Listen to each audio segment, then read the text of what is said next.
একটি শান্ত সুন্দর গ্রামে দুই যমজ বোন তার মা বাবার সাথে বসবাস করত। বড় বোনের নাম ছিল অহনা আর ছোট বোনের নাম অনন্যা।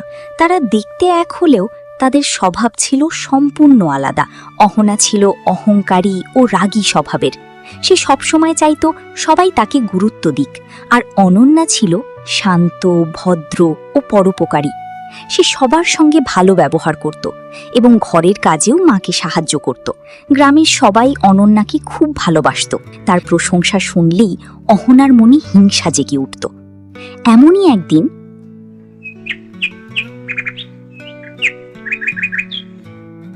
অনন্যা মা, তুই সকাল থেকে একটানা কাজ করে যাচ্ছিস, একটু জিরিয়ে নে না বাছা। সারাক্ষণ শুধু খাটুনি আর খাটুনি। তোর মতো লক্ষ্মী মেয়ে যারা পায় তারা সত্যিই ভাগ্য করে আসে। বিধাতা তোকে সবসময় সুখে রাখুক। মা, এই সংসারটা তো আমারও, তাই না? আমি যদি তোমার কাজে হাত না লাগাই তবে কে করবে বলো? তোমরা দিনরাত আমাদের জন্য এত কষ্ট করো, আমি এতটুকুও না করলে নিজেরই খারাপ লাগবে।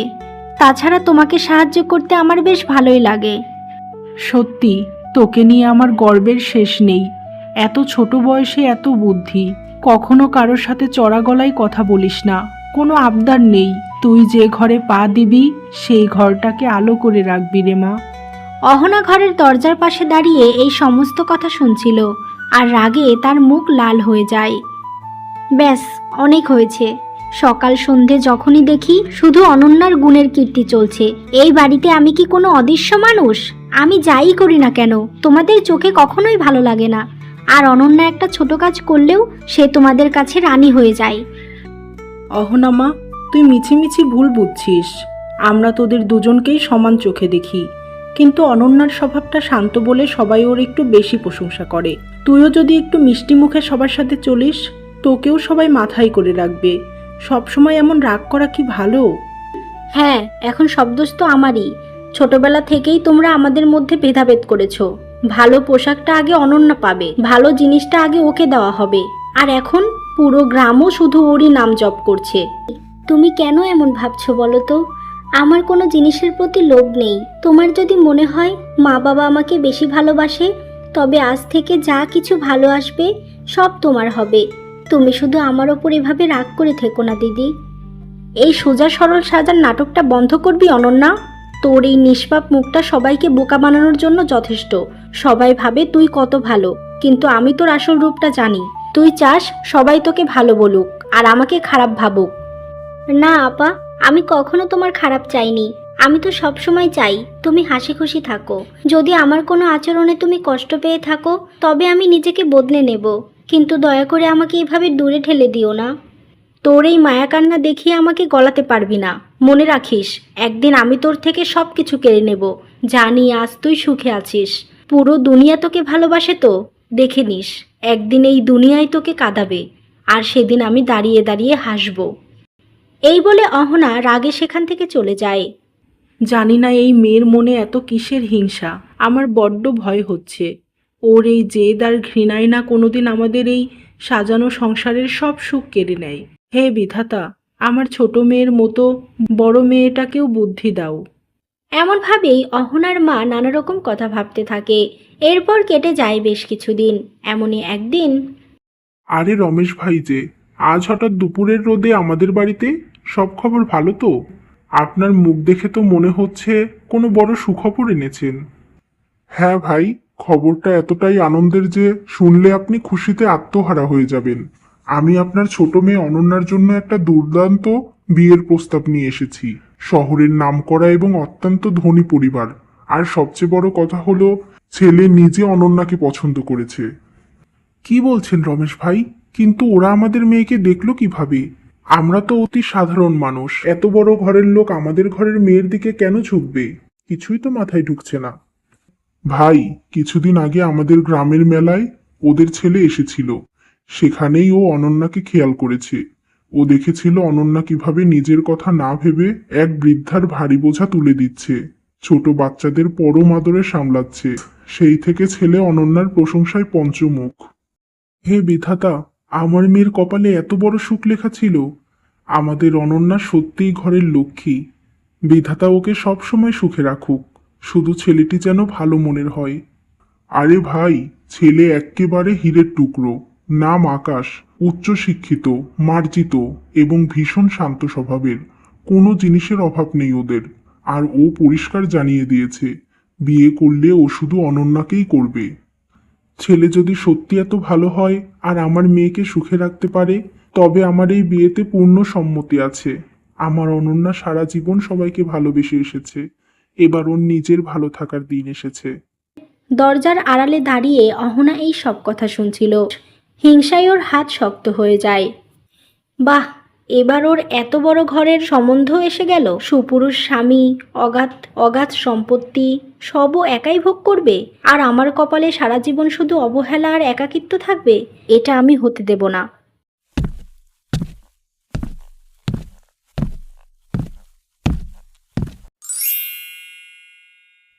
রেহানা, তুমি তো সব শুনলে। আমাদের অনন্যার জন্য খুব ভালো ঘর থেকে বিয়ে এসেছে। আমি তো কল্পনাও করতে পারিনি যে এত তাড়াতাড়ি এত ভালো সম্বন্ধ পেয়ে যাব। কিন্তু বিশ্বাস করো, আমি জানতাম যে আমার অনন্যার কপালে ভালো কিছুই আছে। ওর মতো মেয়ে হয় না গো। নিজের মেয়ে বলে বলছি না, অনন্যা লাখে একটা।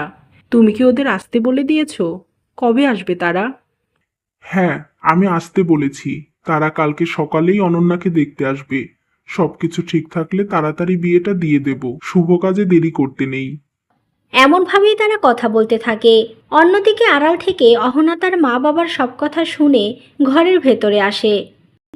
বাহ, সিদ্ধান্ত তো এক তুড়িতেই হয়ে গেল দেখছি। একবার আমার মতামত নেওয়া কি তোমরা প্রয়োজন মনে করলে না? আমরা দুজনে যমজ বোন হওয়া সত্ত্বেও সব সময় ভালো জিনিসগুলো শুধু অনন্যার ঝুলিতেই কেন পড়ে? তুই ভুল বুঝছিস মা। প্রস্তাবটা অনন্যার জন্যই এসেছে, তাই আমরা আনন্দ করছি। কাল যদি তোর জন্য এমন ভালো সম্বন্ধ আসে, আমরা তোর জন্য সমান খুশি হব। তুই অযথা নিজের মনে বিষ পুষে রাখিস না। আমার জন্য ভালো সম্বন্ধ? সেই দিন কোনো দিন আসবে না। কারণ এই বাড়িতে যদি কেউ ভালো থাকে, সে শুধু তোমাদের চোখের মনি অনন্যা। আমি তো প্রথম থেকেই অপয়া আর খারাপ ছিলাম, খারাপই থাকবো সারা জীবন। অনন্যা, ও তো তোর বোন। তুই কেন সবসময় ওকে হিংসে করিস? একটু তো সব কিছু ভালোভাবে নিতে পারিস মা।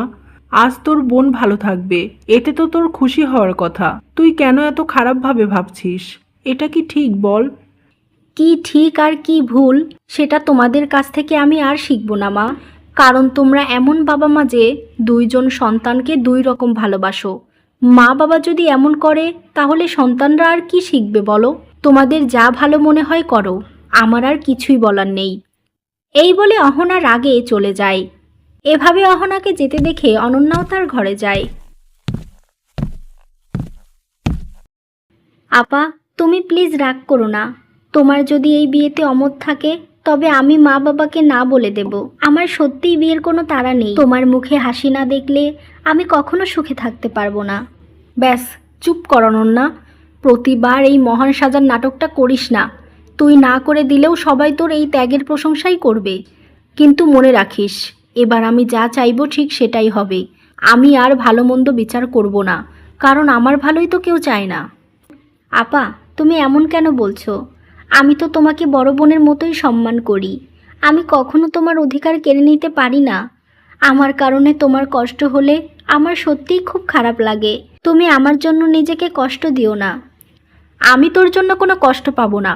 কষ্ট তো তুই পাবি। শুধু দেখতে থাক আমি কি করি। আমার সব কিছু সব সময় তুই কেড়ে নিয়েছিস, সব ভালো তুই পেয়েছিস। কিন্তু আর না, এবার সবাই দেখবে এই অহনা কি করতে পারে। অনেক অবহেলা সহ্য করেছি, কিন্তু আর না।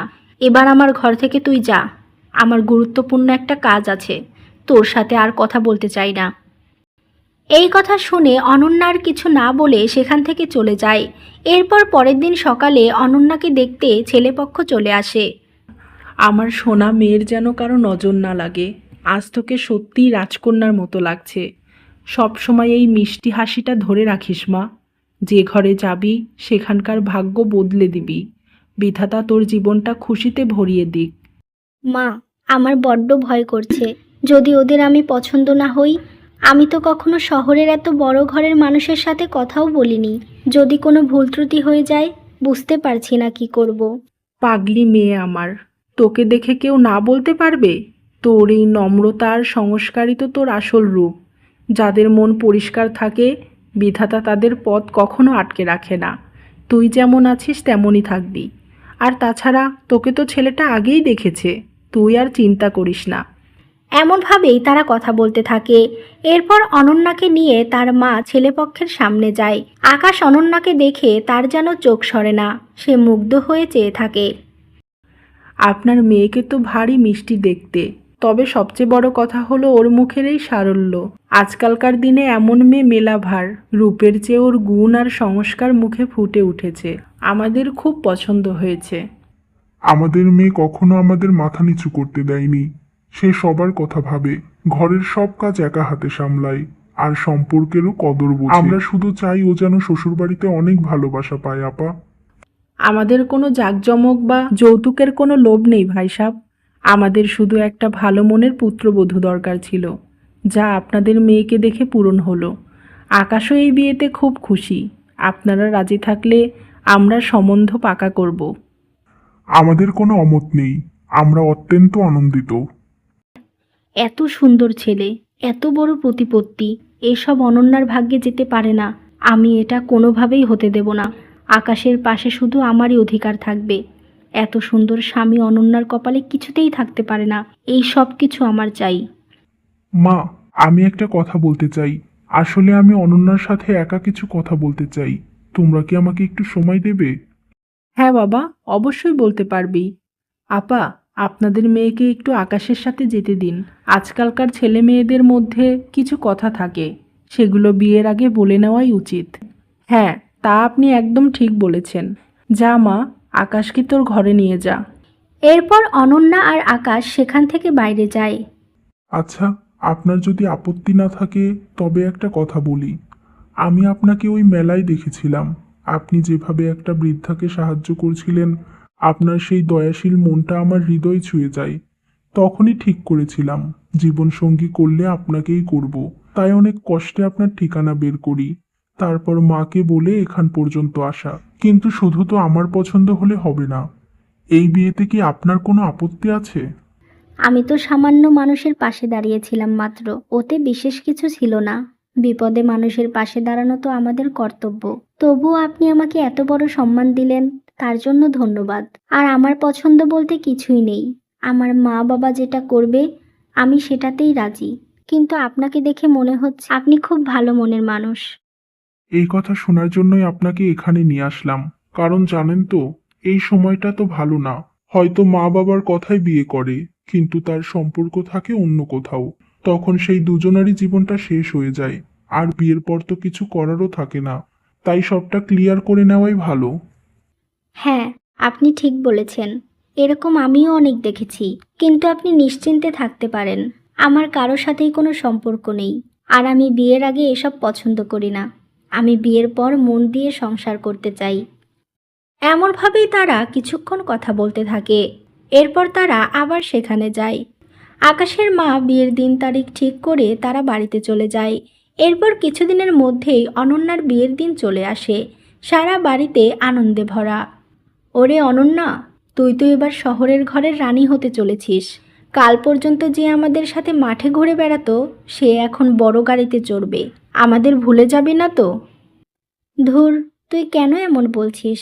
তুই আমার সবচেয়ে প্রিয় বন্ধু। সম্পর্কে বদল আসলেও আমার মন তো আর বদলে যাবে না। আমি আগের মতোই থাকবো।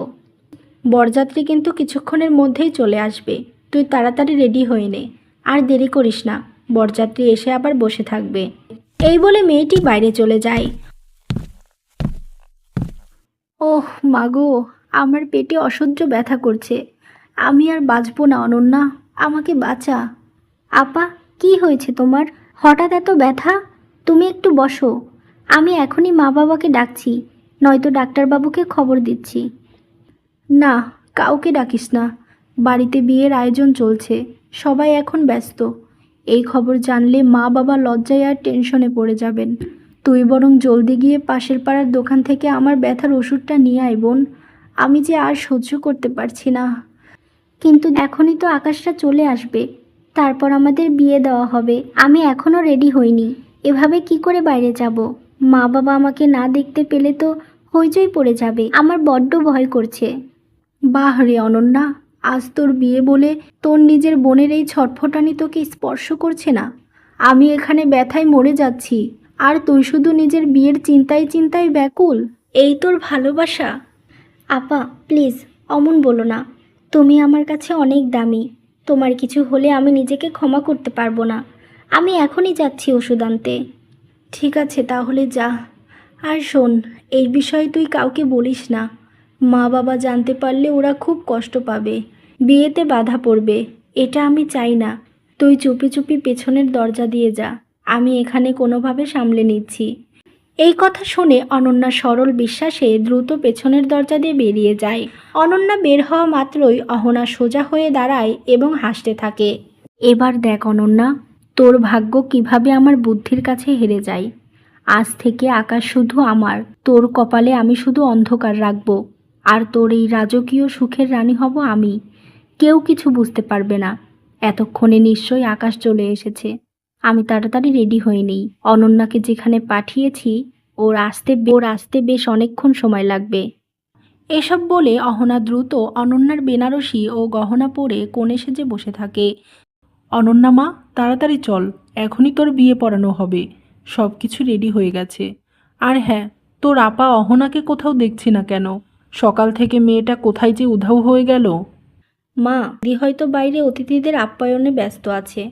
ও তো সবসময় আমার কথাই ভাবে, তাই হয়তো কাজ সামলাচ্ছে। তুমি চিন্তা করো না। তোকে না একদম চেনাই যাচ্ছে না রে।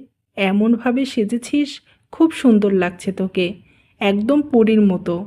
তোদের দু বোনের এই টান দেখলে আমার বুকটা ভরে যায়। অহনা একটু রাগী হলেও তোকে বড্ড ভালোবাসে।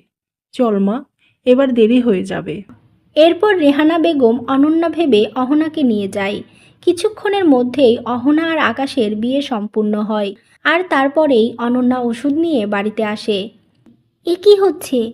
আমার জায়গায় আপা? না, এটা আমি কি দেখছি? এটা নিশ্চয়ই কোনো দুঃস্বপ্ন। আমার বিয়ে, আকাশ, সব শেষ হয়ে গেল। এটা কি হলো? তার মানে কি আপা এটা ইচ্ছে করেই করেছে? ওর কোনো সমস্যা হয়নি? এখনই ওর সাথে আমার কথা বলতে হবে।